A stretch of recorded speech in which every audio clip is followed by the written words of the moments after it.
Hi guys, Craig here from Outdoors Gap. Today we're going to be talking about the Mustad Ultra Point Fastach clip.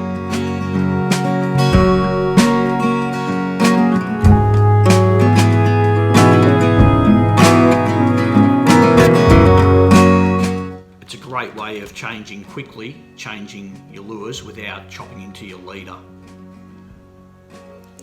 To attach it to the lure, you just tie the fishing line or leader to the eyelet of the Fastach clip. Simply a matter of attaching to the toe point by twisting it on like that.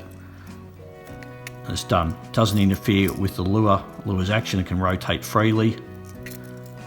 To reverse the process, to take it off the lure, it's just a matter of twisting it off the lure.